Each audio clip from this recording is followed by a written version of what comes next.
Good evening, everybody. My name is Betsy Fischer Martin, and I'm the Executive Director of the Women in Politics Institute at American University. And welcome to our virtual series, Women on Wednesdays. And whether you're watching on Crowdcast or Facebook Live, we are glad that you can join us this evening.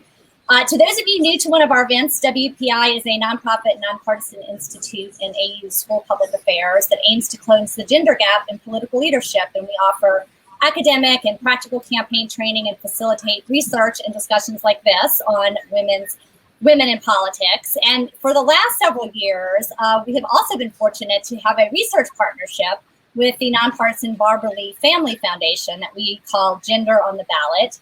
We have an active blog, and we have done research on topics like women's political participation, as well as the issue of electability when it comes to female candidates. And all of this has been along with the help of our friends at Benenson Strategy Group, who conducted this new poll for us that we're going to talk about called She Votes, the Workplace and Pandemic Politics. Women, the Workplace and Pandemic Politics, I should say. So basically, we wanted to explore how this pandemic has influenced or changed women's political engagement and policy priorities, and get a sense about some of the other areas regarding women in politics, like their views on women's representation and the impact, of course, of having our first female vice president. So reporting on so many of these issues has been the news site, The 19th. And for those of you who are not already familiar with their work, you should be.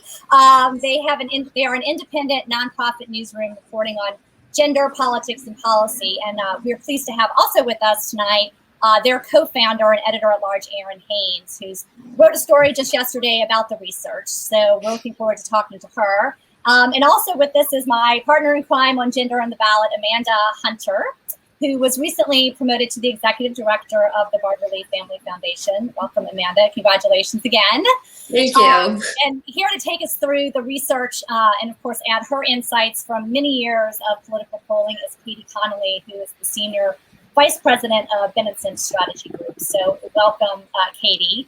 I want to let everybody know before we start that we're going to take some questions at the end. So please feel free to type in a question in the Ask the Question queue at the bottom of your screen.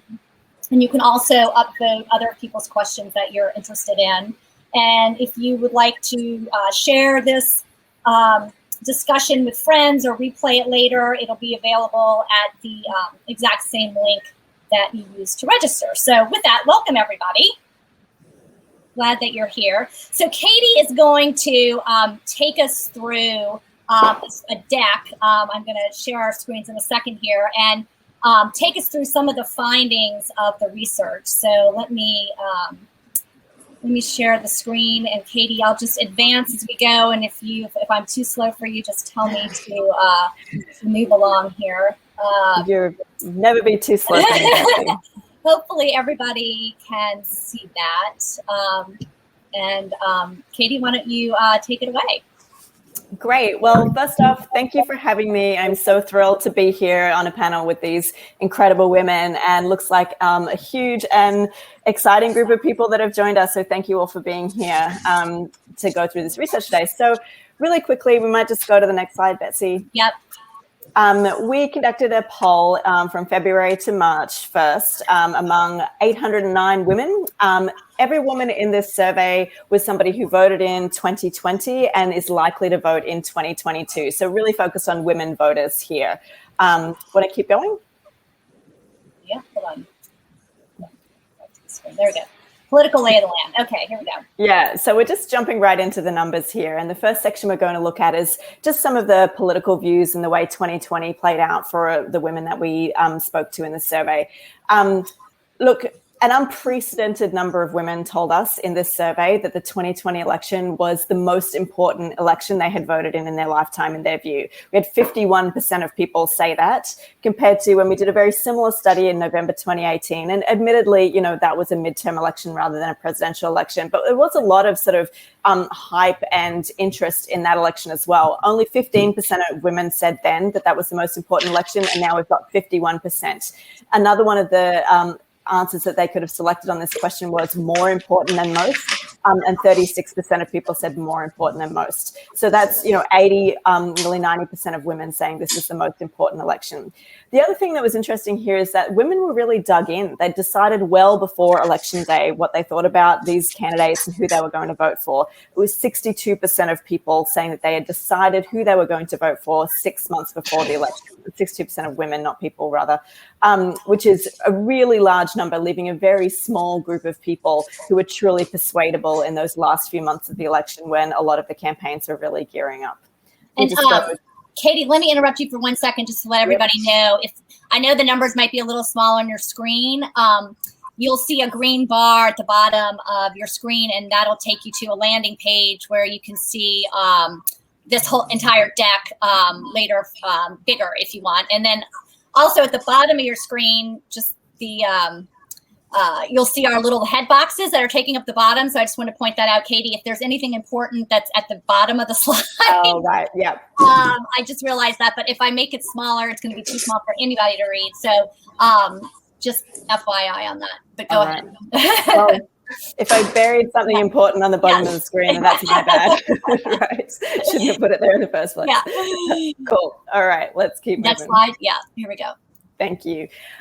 So we also asked people, with these women, what were the issues that were really important to you when you were deciding who to vote? And very unsurprisingly, the pandemic came out on top with 42% of women selecting that. They were given a choice of 3, and that was the thing that they said was one of the 3 most important things. The economy came in a very, pretty close second there. Opposition to Trump was a big animator for women, and then healthcare. And interestingly, Joe Biden's, really main theme of his election campaign, which was bringing the country together, was a very important motivator for 20% of people. Now, we had a very, very big, long list. Other things that you may have wondered about: government spending, freedom of speech, foreign policy, abortion, guns, all of those things fell way down to the bottom of this list. And these are the things that were up the top, really animating women. We also asked a forced choice question where we wanted to say, putting the COVID pandemic aside for a moment, looking forward, what do you think the Congress and president really should focus on? We only gave them 2 options. And one option was economic issues like increasing wages, creating jobs, making healthcare and drugs more affordable, or addressing some of the more social issues that we talk about: racial injustice, police brutality, gender inequality, discrimination, gun violence. And really overwhelmingly, women opted for those bread and butter economic issues, with 73% saying that's what they would like the Congress and president to focus on, versus just 27% saying to focus on the others. Now, that is not to say that those issues are not important to women, but in a forced choice situation where they really want a priority clearly articulated by our leadership, it is the economic issues that shape their day-to-day that is really what they want to see a focus coming out of Washington and coming out of state houses around the country. So if we keep going. Mm-hmm. So Vice President Kamala Harris, obviously a very important figure for a group of women voters, and both of the institutes represented here. And clearly she was a real factor in people's votes and how they decided to, who to pull the lever for. 55% of women said that Kamala Harris was a factor in their vote. That's much higher among Biden voters, obviously, with 68% of Biden voters saying that she was a factor in their votes. Women also found the election of a female vice president to be exciting. We asked this question in 2 ways. Regardless of who you voted for in the presidential election, is having either in one group of women got a woman vice president and another group's got a Black and South Asian woman vice president. Is it exciting or, not exciting, basically? And we got essentially the same answer, the same number out of both of those things, which is 64% of women said it was exciting to have a female vice president, and 62% said it was exciting to have a Black and South Asian woman vice president. What's interesting here to me is that even Republicans found this exciting, which unusually, a lot of the times those kind of representational issues are less compelling to Republican voters. But at least 1 in 4 Republican voters said that it's exciting to have this in the White House for the first time. Numbers also much higher among women of color and much higher among Democrats. We want to keep going? Great. We also asked women, do you think there's enough women in office? And we asked a 3-point scale. Are there too few elected women in office? Are there about the right number? Or are there too many? Which, we didn't really expect many people to say too many. But 55% of women, when you looked at the total number overall, said there were too few women in elected office, with only 37% saying about the right number. And when we dug into this, we saw a real clear partisan divide on this issue, where Democrats and independents generally believe there are too few elected women in office, 73% of Democrats, 61% of independents. But that number dropped to just 27% when we were looking at Republicans. So they seem to be sort of a bit of an outlier on this measure, with 58% saying it's about right. So overall, if you look at women, just zoom out and look at the top line there, really a majority think that there aren't enough women in elected office, but that is very much driven by your political viewpoint, with Republicans really thinking it's about right. Do you want to go to the next slide? Yeah. All right, so now we're going to jump into a big section of questions that we asked about COVID-19, because obviously that is the topic du jour and that is the reality that we are all living in, and we wanted to dig into women's experiences and how this has affected their views and their political outlook. So we saw some really staggering numbers around the mental health toll that the pandemic has taken on women. We asked folks, would you say that the situation with COVID-19 has affected your health a great deal, some, not much, or not at all? And fully 60% of women said that it has affected them a great deal or some, with 71% of women under the age of 40 saying it has affected their mental health. And so that's an enormous number of women out there that have had some kind of negative impact in terms of their mental health because of the past year. We also asked people whether they'd felt more lonely, and fully 51% of women, so half of women, said that they have felt more lonely than usual over the past year.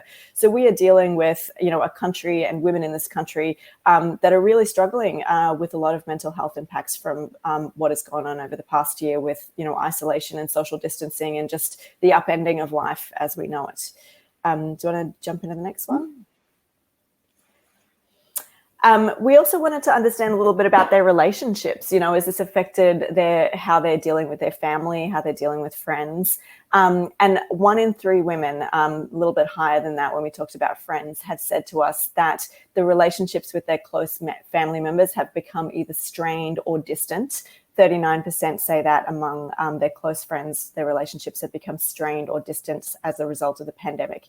Interestingly, we saw much higher numbers again among that younger cohort of women, the 18 to 34-year-olds, nearly half of them saying that things have become strained or distant. We also saw higher numbers among women of color, 41% saying their family members' relationships have been strained, and 46% saying relationships with close friends, and then mothers with children under the age of 18. So, people who are really juggling that home and work situation, also feeling that their relationships have been damaged over the course of the past year. Financially, it's also been a real toll on women. We asked people over the last, since the pandemic began, has your personal situation gotten worse, gotten better, or not changed? 39% of women said it has gotten worse just in the last year. And among those who've said gotten better, just 18% of women said that their financial situation has gotten better. But what we're seeing there is that that's high income women. So people who are earning over $100,000 a year, mostly are the ones saying that their financial situation has gotten better. So people already at the top of the economic food chain have been reaping the benefits of the last year, while everybody else is either flat or really on a declining path in terms of their personal economic situation. We also asked people if they'd missed out on any career-related opportunities. And we asked this among women who are currently employed, but, were they supposed to be up for a raise or a bonus or a promotion because of the pandemic and didn't get one because of the pandemic? And overall, over a quarter of women have missed out on some kind of career opportunity like that. 28% saying that they did not get a raise, a bonus, a promotion because of the pandemic. And when we looked under the hood and dug in a little bit, that number jumped up to 43% among women under the age of 40. So again, that cohort of young women being really affected by the pandemic. And among mothers with kids under the age of 18, again, those people who are doing that juggling act, I know I am, 45% have missed missed out on some kind of opportunity for career advancement. These are staggering numbers, and this is going to have long-term effects for women over the course of the next few years as they try to get back into the workplace and regain their place in the workforce and try to get back on that trajectory. They've been knocked off it, and this is a significant issue for women going forward. We also had 25% of women, in addition to that, saying that they've had less work since the pandemic began, and you can see that being reflected in some of those economic numbers that we saw. We wanted also to look at, policies specific to women and things that they may have changed in terms of their economic views. Firstly, quickly, looking at vaccinations, we asked women whether they would likely get the vaccine, and over 80% of women did say to us that they would or have already received the vaccine, and a small proportion of women, 18%, said that they would not get vaccinated.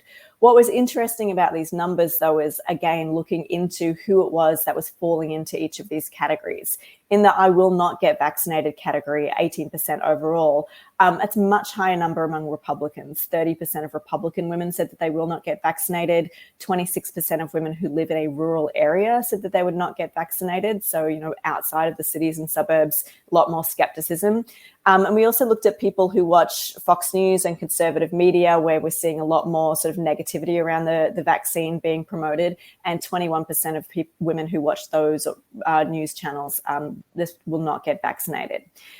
In terms of people who said, I intend to wait and see how things are going before I get vaccinated, we had about 29% of women saying that. But women of color were a higher number there, 38% saying that they will wait and see, a little bit more apprehensive.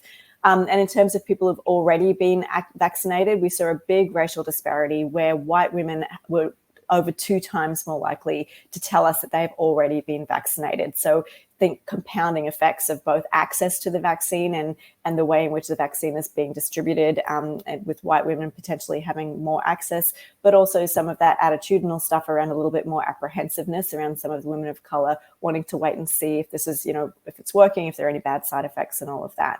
In terms of people who want to get vaccinated as soon as possible, unsurprisingly, Democrats are a higher number in that bucket, with 46% of Democratic women saying they're going to get vaccinated as soon as they can. We want to move over. Mm-hmm. We also asked them, these vaccine signups are hard. We're hearing all sorts of horror stories about people having to help others navigate these websites that are difficult and trying to get to the places of vaccination and all that sort of stuff. So we wanted to know, do women feel that they're taking more responsibility? And the overwhelming answer here was yes. We asked, as a general rule, who in your family usually takes responsibility for helping other family members do things like getting signed up for the COVID-19 vaccine? And we said generally women in your family or men in your family. 89% said women in their family. So, these are responsibilities that women feel fall squarely upon them, and that they are the caretakers in these families, and they are the ones really responsible for ensuring people in their social circles and people they care about get signed up for the vaccine. We also asked people about some of the issues that have come to light over the past year in terms of the disparities in how people are affected by COVID and their access to vaccines and their access to treatment. And we wanted to understand, are people concerned about this? And clearly, as you can see from these numbers, yes, big numbers of concern. Big numbers of women, 91% saying that they are concerned that COVID-19 has taken a much bigger toll on low-income workers and service industry workers.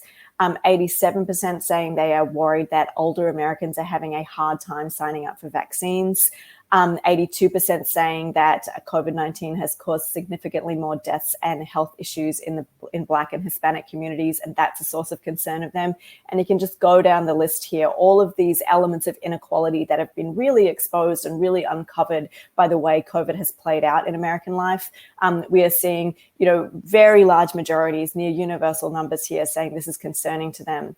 Over on the side here, we've also pulled out the numbers among suburban women. And the reason that we did that was, A, the numbers are very high among suburban women, sort of mirroring these overall very high numbers. But as we know from 2018 and from 2020, these election cycles, suburban women are often the tipping point in a lot of elections. And going into 2022, those women are very likely to be the ones who are playing a really decisive role in a lot of key contests. We've seen over and over, it's the suburbs that are flipping, and it's the suburbs that are really sorry, I feel a lot of feedback all of a sudden.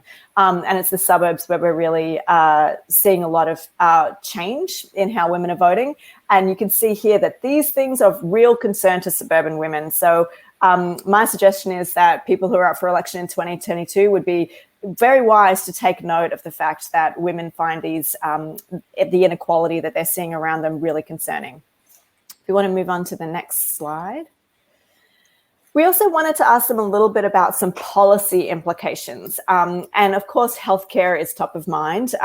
And we asked folks, do you agree or disagree with a couple of statements about expanding investment in healthcare and making women believe that we do need a better healthcare system? And we asked this in two ways. In the first way, we just asked more generally about the healthcare system. We said, the pandemic has exposed flaws in our healthcare system, and we need a better system. And we had 83% of women agree with that we do need a better healthcare system.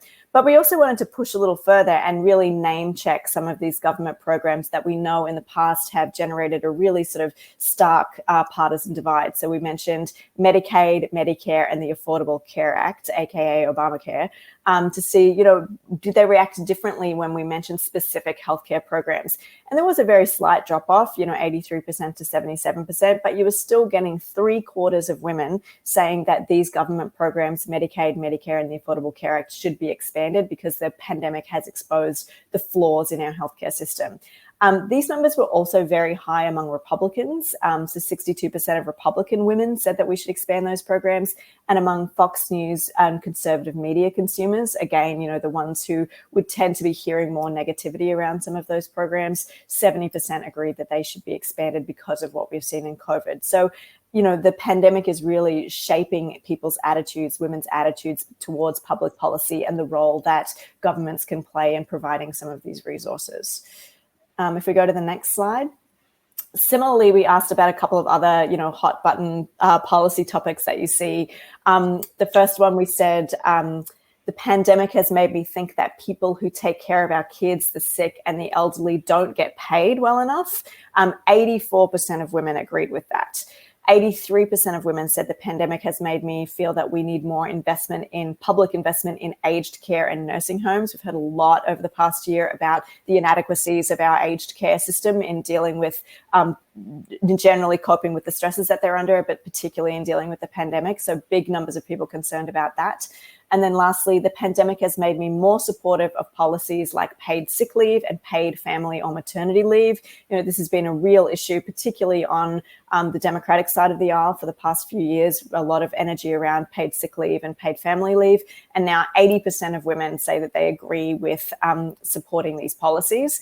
And these numbers, you can see over on the right-hand side of that chart, really hold up among conservatives. These are traditionally progressive issues, but what we're seeing is the center of the electorate really shifting and women sort of spearheading that change, and Republican women, Fox News viewing women agreeing with the expansion of all of these things: better pay, more investment in aged care and nursing home, and better investment in paid leave and family and maternity leave. So really a big shift here in how people are understanding the way in which governments and our leaders need to act and support Americans at this moment in time. If we want to move on. Caregivers, we wanted to look a little bit at mums. Full disclosure, I'm a working mum with a 6-year-old and a 4-year-old, so this is sort of close to my heart. I've been doing that dance that I'm sure many of you have been doing over the past year or so of trying to juggle kids and doing things like this. So wanted to dig into that a little bit. And, this really rang true for me, probably rings true for a lot of people on this call, that mothers feel really conflicted about their new reality. They love that they get extra time with their kids, time that they wouldn't have had before when they're rushing to an office job or rushing out the door and shuffling their kids to and from activities. 86% of women said, though the pandemic is stressful, I love having so much more time with with my children. So, a big sort of, value placed on being able to get that time with your kids and that face time and that family time. But at the same time, 60% of women saying, I cannot wait for my kids to get back in a real school. Both of these things can coexist in women. I think we all know this, that it can be a conflicting push and pull attitude. There's something really lovely about getting to spend more time with your kids. But wouldn't it be a relief if, they were back in school and you were able to sort of live your life the way that you were accustomed to? So, real competing tensions here in terms of how women are experiencing the pandemic. If we go to the next slide. It's been tough on mums, this is not news, no headlines here, but it's nice to see some numbers put behind it. 57% of women told us the pandemic has made caring for my children a lonelier and more isolating experience. So they're not feeling the support and the community that potentially they once had. Again, that number is higher among those younger mums, 18 to 34-year-old mums. 69% of them said that they're feeling lonelier and more isolated. If we look over on the other side of this chart, we asked whether this describes people well or not. The pandemic has made caring for my children more stressful because I can't ask the usual people I go to for help with watching them, like family, friends, nanny, or babysitter. 55% of women said that was the case. So you have, that lack of support structure feeding into this idea that it is a lonelier and more isolating experience for women. Again, when we dug into that number about not having the same support people, those numbers were higher among that 18 to 34-year-old cohort, 65%, and among women of color, 63% said that the pandemic has made it more stressful because they can't rely on those usual folks. If we go to the next one. School reopening has been a hot topic, and we're seeing a lot of differing views about whether people would want to rush back into school, and we do know from a couple of slides previous that women do want their kids going back to school, but they're wary about schools just reopening. We are seeing 69% of women in a forced choice. We asked them, which of the following comes close to your view. Fully 69% of women said we still don't know enough about how kids get and spread COVID and what the risks for teachers are. So forcing all schools to reopen straight away would be the wrong move. So they are looking for, safety. They want to be assured of the safety of their kids and their teachers. And they're looking for sort of a considered approach here. Only 31% of women said the other option here, which is that kids don't seem to spread or get very sick from COVID-19, so we should make all schools reopen straight away. So that idea that, and we're seeing this play out politically a lot with a lot of, folks really pushing for schools to reopen. And what we're seeing from women here is, yes, I want my kids back in school. Yes, I want schools to reopen, but we got to do this safely and we got to do this the right way. If we want to move on. We also said, imagine if all the schools reopened tomorrow. And we asked this of women with kids generally. We didn't ask it of women who don't have kids. Imagine if all the schools reopened tomorrow and you had a choice. You could send your kid back to school or continue virtual learning until you felt it was safe. What would you do? And if schools reopened tomorrow, fully 64% of women, nearly 2/3 of women would say that they would continue virtual learning until they felt it was safe to go back. So they really are looking for that, reassurance, that idea that when they send their kids back, it's going to be to an environment that they feel comfortable with. Only 36% said they would send kids back straight away. We also asked, do they feel that virtual learning is working? And about 57% said, look, virtual school has not worked well for my child and they're happier in a traditional school.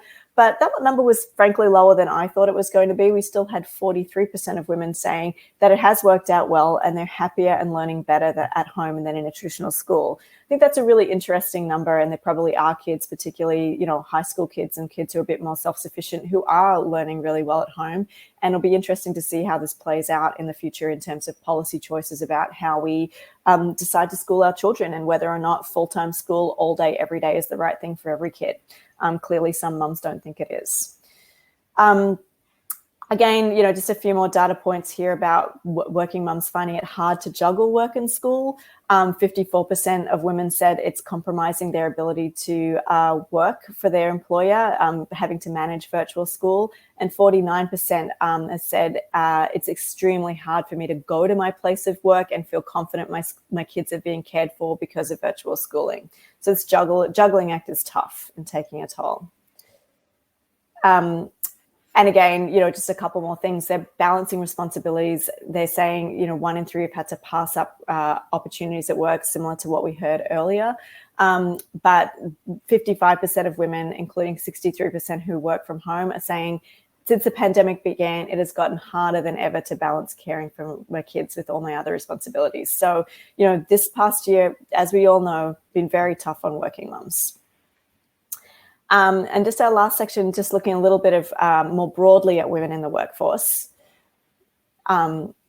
Interestingly, working from home has not really created additional stress for a lot of women. Around 26% of women say that working from home has made their job more stressful, but 37% said less stressful, and 37% said it's been the same. So really only about a quarter of women, higher obviously among women with young kids who they're probably having to juggle the work and school that we discussed, but mostly saying, that it hasn't actually been more stressful for them. And then when we said, when it's over, do you want to go straight back to working outside of the home? Just a quarter of women said that they want to go back to working outside the home. And fully 45% said, I would like to work from home permanently. And 30% said that they would like to have some flexibility to work at home and also work outside the home. So we are not seeing women, desperate to get back into the office, eager to get back into the 9 to 5.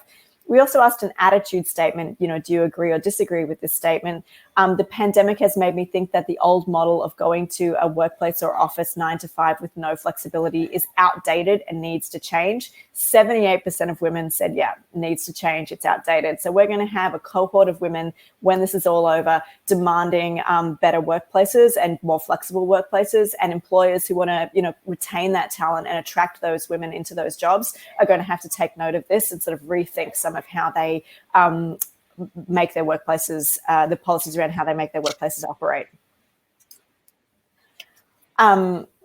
We also asked women, do they feel like their employer cares about them or cares about profits? And 35% of women said to us on an agree-disagree basis, I feel like my employer only cares about profits in this pandemic, not its employees. So about a third of women feel like their employer doesn't care about them. But when we looked under the hood again and looked at sort of different groups of women, 57%, that's over half of women of color, said that the employer cares only about profits and not about its employees. That's a devastating indictment of the employers of those women. And among the lower income women earning less than 50K a year, 42%. So, 4 in 10 women said that their employer does not care about them and only cares about profits. 27% believe that their employer has put them at risk. Sorry.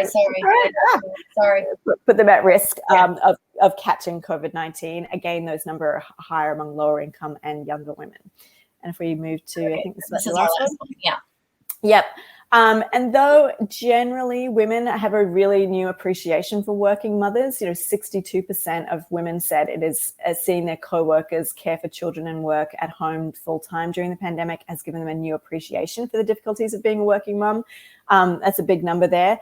Another 34%, honestly said, look, this is causing me extra stress and putting more work on my shoulders because they're having to work around the parenting demands of their co-workers. And that was higher, again, among that younger cohort of women. So yes, huge appreciation for what is happening with women and how hard it is to juggle all of that. But there's still a third of women who feel like more responsibilities are falling for them as their co-workers aren't able to keep up with the parenting demands.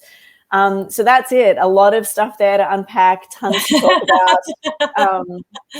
Looking forward to hearing all your questions and comments. Yeah, well, thank you, Katie. That was fascinating. And like I said, if anybody wants to go through that deck, it's all on the landing page on our Gender on the Ballot. So you should be able to find it there. Errin, let me go to you first because you wrote a piece based on this, and you were also very prescient back in November about this impact of women and what they're thinking and how COVID 2016 certainly motivated women, right? Yep. But here comes 2020 and we've got this to deal with. Absolutely. Take as you look at women and their political participation and their policy preferences, what is your take from these numbers?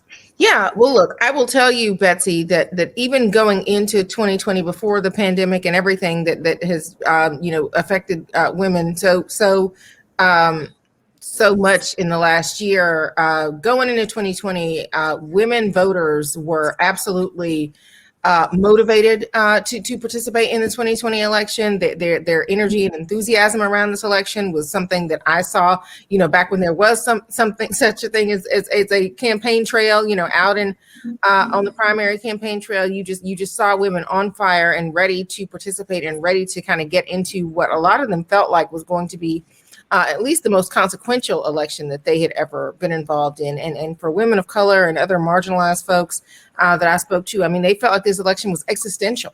And that was before the pandemic. And so that feeling was exacerbated, by the pandemic.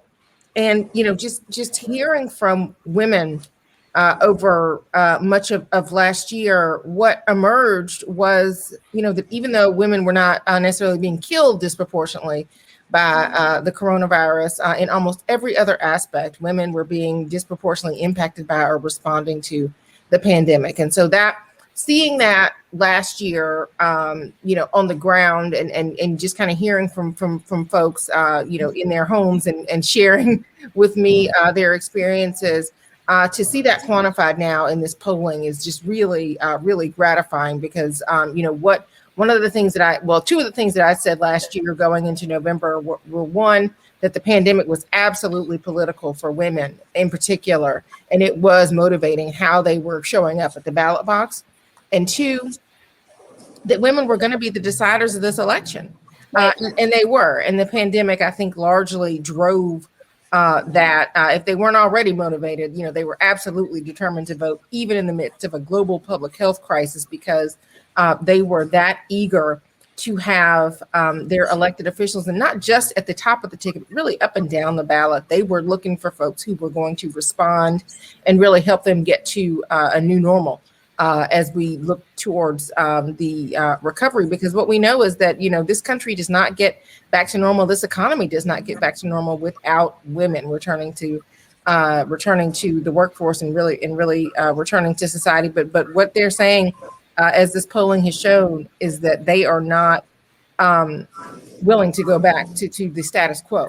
That they have learned that there needs to be a new normal for them, or it's just not going to be possible. And they just don't want to go back to some of the practices that we know, laid bare a lot of the inequalities that were there even before the pandemic. Right. And to me, that 78% number, Katie, that you mentioned too, about, women saying that the outdated sort of 9-to-5 model. That's over. And so, women are going to want some of those changes. But Amanda, let me ask you about, the other priorities that women voters want. And, as you look at this poll, what struck you in terms of that? Gosh, well, thank you so much, Betsy. And one reason that Barbara Lee, my boss, started doing this work is because she's always said that women have been the vanguard of so many political movements, from the suffrage movement to the civil rights movement. And if anything, we thought that this may spur more women to run for office and more women to get politically involved. I think that this data kind of hints at that based on how strongly women feel, and the fact that we know that women often run for office when they're activated by something that's affected their family and their community. And it also shows that for so many years for women, the personal was political. And now there's a real opportunity for women in politics to connect their experience in and around this pandemic, to remind voters that they're in touch with their lives, that when we see women in Congress on Zoom working from home with their kids in the background, it's a reminder that they understand what so many other women are going through. And it's clear from our research that women voters' lived experience really matters for women leaders. And that's just another way, unfortunately, that a lot of women leaders have that in common with these women in the poll. Yeah, and we talked about in the poll too, kind of women's representation and people's opinion on, how that stands. And then of course, having Kamala Harris as the vice president. What are your thoughts on sort of, can we expect sort of this momentum that we see, of course, a record number of women being elected to Congress? Can we expect this kind of forward momentum to continue? And what are the sort of the other challenges that kind of remain for women that are running for office? I know you all do a lot of research in this area. Yes, absolutely. I think we will continue to see an upward trend of women being elected to office and running for office. Just hearing from our colleagues at organizations that train women, they're getting thousands of inquiries for women right now that want to run for office. And we saw that back in 2017 before a record number of women ran for office in 2018. It seems like, if anything, the tide is continuing to turn for women in politics. I think another important sign of the change that we've seen in our research is that a majority of voters agree and acknowledge that women in politics face sexism. And voters realize that sexism is not a weakness for women, it's a problem for everyone. And so if you look back over the past 5 years with the Women's March and the Me Too movement and just this change in conversation, this seems like yet another shift and hopefully the beginning of a barrier that will start to come down, that voters actually want to see women stand up for themselves in the face of sexism. And it's an opportunity for women when for years and years, for example, Secretary Hillary Clinton talked about early in her career learning that she needed to ignore sexism and pretended that it didn't exist. So that seems like another big shift that we've seen in our research. Yeah, and one thing that didn't change, and Katie, we had done a poll in 2018 midterm voters, and we asked them about that question, that same question we had in this poll about women's representation and whether you think we have, too many women in Congress, not enough, or, oh, it's okay. And as you mentioned in the slides, we did see that kind of partisan divide in terms of Republican women. And this was the same that we really saw in 2018, basically saying, it's fine. We've got enough women in Congress. And of course, Democratic women and independent women saying, no, we don't have enough. Yeah. What strikes you about that in terms of, the attitudes and the party divisions? And when we talk about, trying to get more women represented in Congress, and if we have members of one political party that don't see sort of the need for more equality, it's hard to do that, right? Yeah, it's a huge impediment, and I think that it's just the different nature of the conversation on the right versus the left, and the importance of representation. That on the left, we tend, I say we because I'm a Democratic pollster, so not saying we as in the people on the screen, but me as a Democrat and as a Democratic pollster, we on the left, tend to believe that representation really matters, and it matters in terms of the issues that get brought up, it matters in terms of the policy prescriptions that are offered, and it matters in terms of the symbolism and what it does to empower groups of people to see folks like themselves in positions of power. On the right, that conversation doesn't really happen as much. That representation isn't sort of the same source of interest and desire. And part of that is that the Republican Party is more monocultural generally than the Democratic Party. There is less diversity, there are fewer women, and there is less priority placed on the idea that representation has all of these other impacts that are important and valued. It's not as much of a valued construct for them. And on that side of the aisle, it's far more about sort of orthodoxy to the certain set of ideas that they're pushing rather than the desire to elevate different and new voices. And yet, Errin, we saw, a record number of Republican women being elected to Congress this cycle as well. And you've done reporting on that, I know. Yes, well, listen, the recruitment may not have necessarily been there, but women were definitely absolutely motivated in these past couple of cycles to stand for office, regardless of ideology. You do have, women like Elise Stefanik, for example, saying, really being proactive about trying to recruit Republican women. And I think that she would say that some of her efforts had certainly paid off, but there were other Republican women who were motivated to stand for office, to get involved and run. But really, yes, I think to Katie's point, getting that infrastructure and having the, you know, the backing of you know, an actual, you know, party system behind Republican women can help to remove kind of some of the barriers that we know exist, you know, in terms of gender.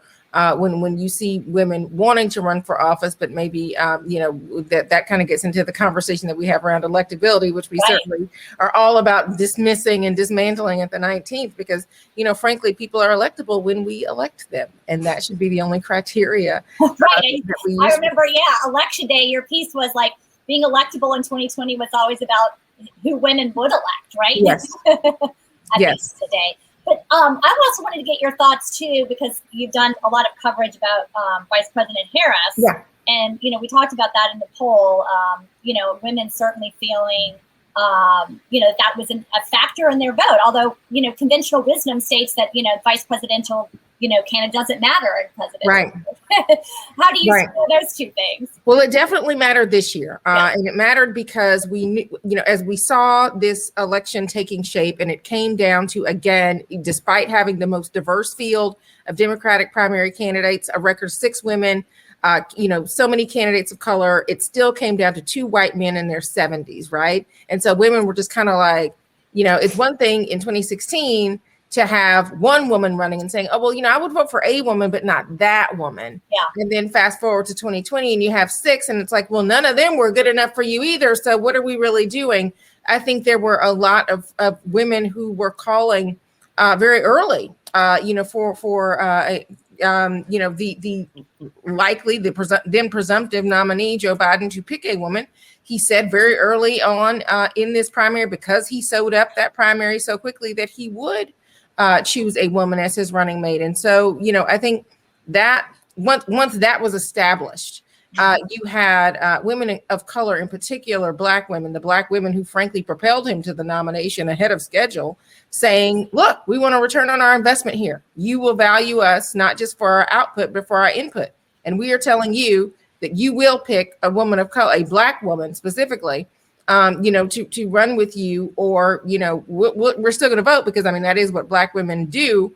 But, you know, what they were saying to me is, you know, that will really make the difference between whether we vote or whether we bring along our household, our community, our sorority, you know, all of the networks and institutions that Black women tap into when they go to the polls, not only for themselves, but on behalf of, you know, not just the race, but the community, their society, this democracy. Like, that is really how they approach this thing. And so I think, you know, the addition of Kamala Harris on the ticket was something that energized and galvanized a lot of Democratic women, but women of color in particular, who saw in her not just symbolism, but somebody who might bring their lived experience in terms of substance to policy, in shaping, you know, kind of what a governing agenda that reflected their priorities might look like.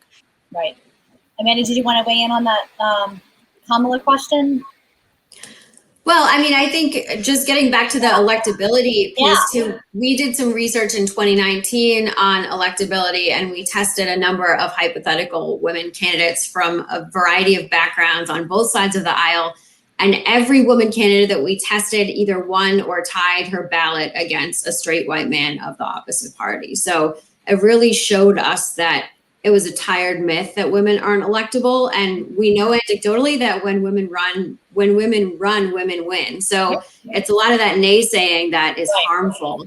I think what Errin was saying is so important about Kamala Harris and her lived experience, and the fact that she's bringing a completely different perspective literally to the table was so important to women and so important for policy, because we know from our crisis research, especially, that crisis really clarify, and voters know now what they want in a leader. And it's almost more important. They want somebody who listens both to experts and to voters, and that has a plan, someone that has empathy, and someone that really that won't just laser focus, that will take a broad view and think about populations that aren't as obvious to some of the older white men at the table. So I think that's a really great reason that a lot of voters were that much more excited to have Kamala Harris, and some of the women that have been appointed to positions at high levels in the Biden administration as well. I want to get to a couple of questions. This one is from Julie, and she says, if women do succeed in moving away from a traditional 9-to-5 schedule after COVID, I'm concerned that this will perpetuate the gap between men and women in the workplace.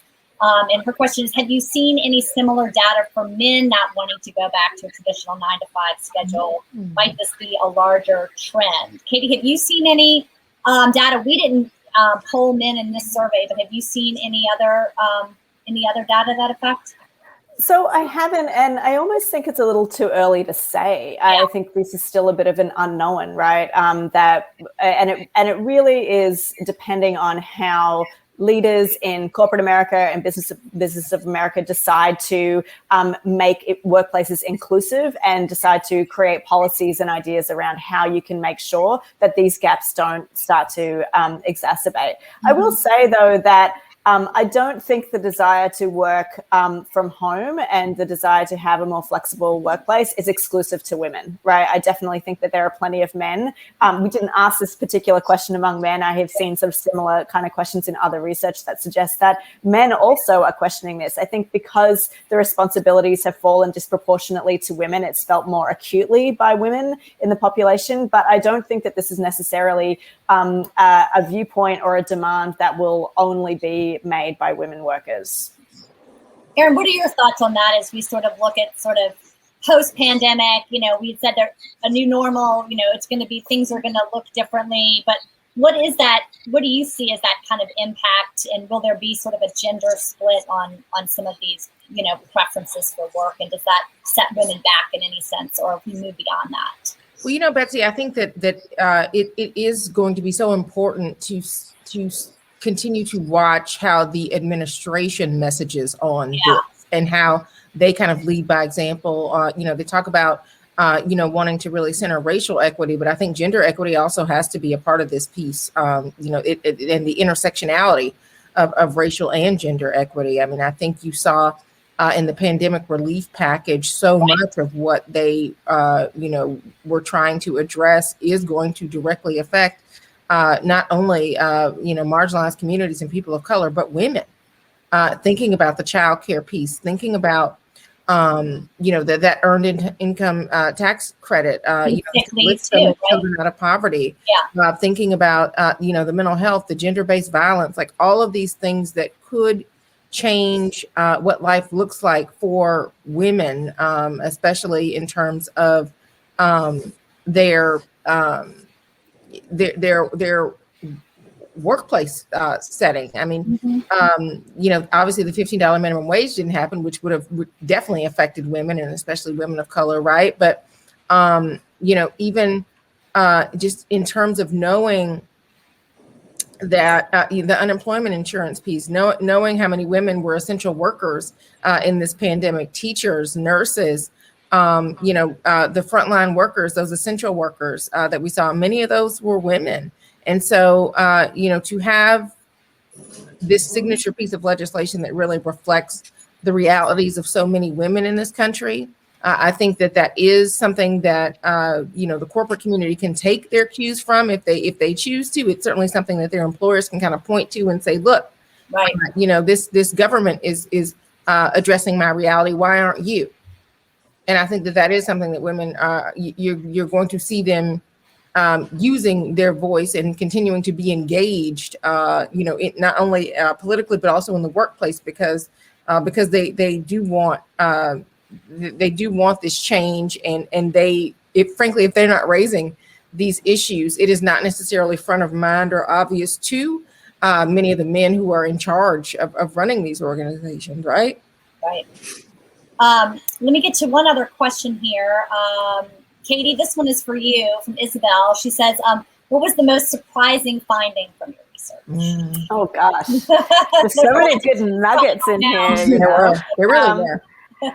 I think, to me, the thing that was really striking, and the numbers were so much higher than I had anticipated, were the agreement with those policy statements, the idea that women are more supportive of paid leave and maternity leave, that they want higher wages, that they want public investment in aged care. And in particular, naming those words that have so often in my research had such a partisan response. Medicaid, Medicare, the Affordable Care Act so often engender such a strong divided partisan response. And what we saw here was Republican women, Fox News viewing women, independent women, Democratic women, all lining up to say, these are important priorities. We demand that the government, that our leadership, that our lawmakers start to address these issues and start to make these investments because it's important and it matters. And the pandemic has laid bare the inadequacies of our current systems. And so to me, that sort of coherence across the partisan spectrum, congealing around these important public policy issues, which, in a lot of the coverage in the media, you sort of see them portrayed as, oh, that's the left, that's what the liberals want, that's what the progressives want. And what we're seeing here is that that's not the case. That is what all women want. And we're seeing the center of gravity in politics really shift towards an agenda that sort of demands, more investment in services that help women live the lives that they want to kind of lead, and that we fundamentally start taking care of people. You can talk about policies, but ultimately women want to see other people taken care of. And I think that the conformity across the partisan spectrum on that was really interesting to me. And you know what, Katie, I think to your point, that is why you see so much bipartisan support for this pandemic relief package. Yeah, that's exactly right. Yeah. Well, and what's really interesting is, if you look at sort of ballot initiatives across the country, whenever these things are put directly to voters and taken out of that, partisan box, minimum wage passed in Florida with 60%, $15 minimum wage, paid sick leave passed in Arizona. We have like a Medicaid expansion passed in Utah, in Nebraska, like these places that are traditionally red states. And once you give voters the opportunity to say, do you want this public policy intervention or not? They say, yeah, absolutely. Give us the higher wages, give us paid sick leave. And what we end up with is this sort of partisan ideological struggle that is quite removed from the day-to-day experiences of women. And Errin, I know you have a heart out. Is there anything you want to say? And we'll let you drop off because I know you have to hit something right at 7. Yes, I want you all to continue the conversation, but unfortunately my MSNBC duties are calling me. So and we want to thank you for your reporting and your insight into all this as well. So thank you for continuing to amplify these issues, because look, we know that the pandemic is going to continue to be political for women, and to see really how they show up as candidates, as voters, putting their money into weighing in on these issues politically. I think that we're going to see that continue. The jobs plan we know is coming up next. Infrastructure, and trying to make a lot of what passed in the pandemic relief package permanent.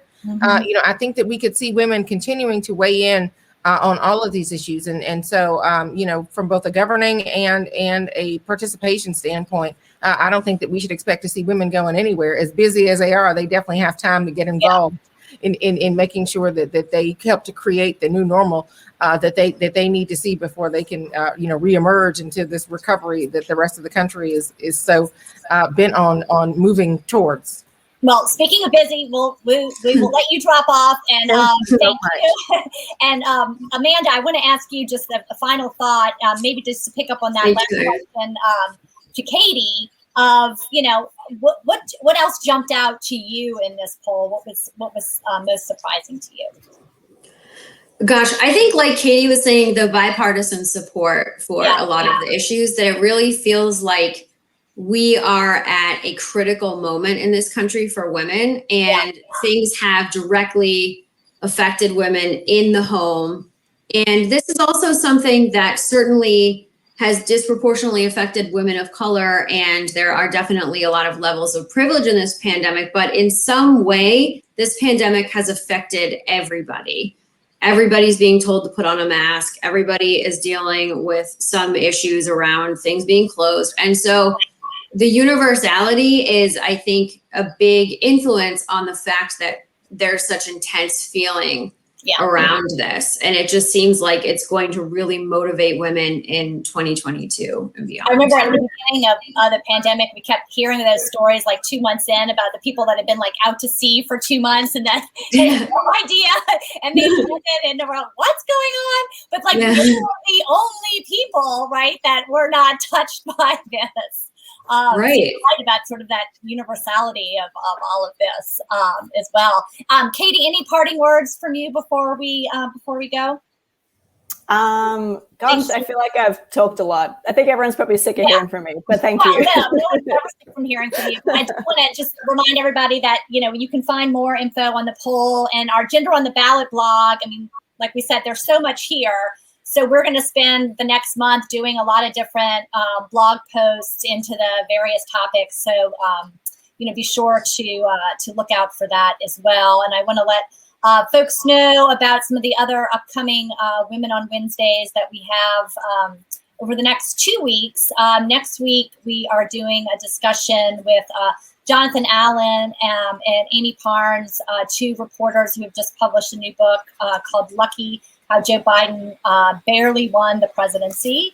And so they will be here to talk to us about that. And then the week after that, we are doing a special to end out Women's History Month. We're going to have former Congresswoman Donna Shalala on, the former past president of American Medical Association and the executive vice president of the Campaign for Tobacco-Free Kids, to talk about women, tobacco use, and sort of the road ahead. So that will be an interesting discussion as well. So we hope that you will join us for that.